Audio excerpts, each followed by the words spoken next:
Assalamualaikum warahmatullahi wabarakatuh. Berjumpa lagi kita dalam channel saya. Hari ini 21 hari bulan Disember 2024 Masehi, bersamaan dengan 19 hari bulan Jamadah Akhir 1446 Hijriah. Sekarang ni pukul 8.42 pagi. Inilah hasil dia kayu tu. Last kali hari apa? Hari Khamis dah, petang Khamis. Petang Khamis minggu lepas lah. Hak ngisi straight dan ngisi satu kali dan ngisi. Sekali hantar, sekali jual lah. Ni ada lagi hak baki lebih lagi ni. Hak tebal dah tak kata lagi banyak ni.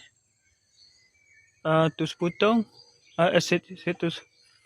Dan ni 3 pohon. Dan ni ada sekerak lagi, separuh lagi. Dah legok tu. Belah lain tu. Lepas tu belakang ni pun ada lagi. Hak tak tebal lagi pun ada lagi. Nak tebal juga tu. Gaya saiz besar lagi. Ada legok ni pun ada banyak kata lagi. Ada dapat 15, 20 lebih kurang ada 20 kata lagi dia legok tu. Masuk dengan hak baki hak baru ni. Hak minggu 2 minggu lepas.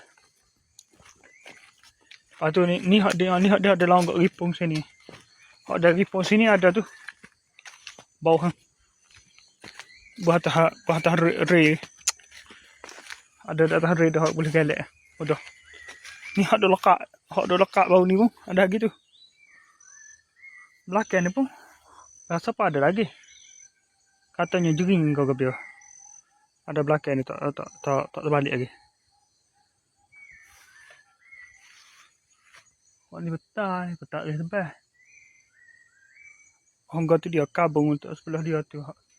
Tebal hak sakok ni. Hak sakok sini. Tu lah juga kek gitu. Kebun lama tak cara kan. Dia naik hutan mula dah ni. Okey, sekarang itu saja untuk buat masa ni. Assalamualaikum, jumpa lagi. Bye.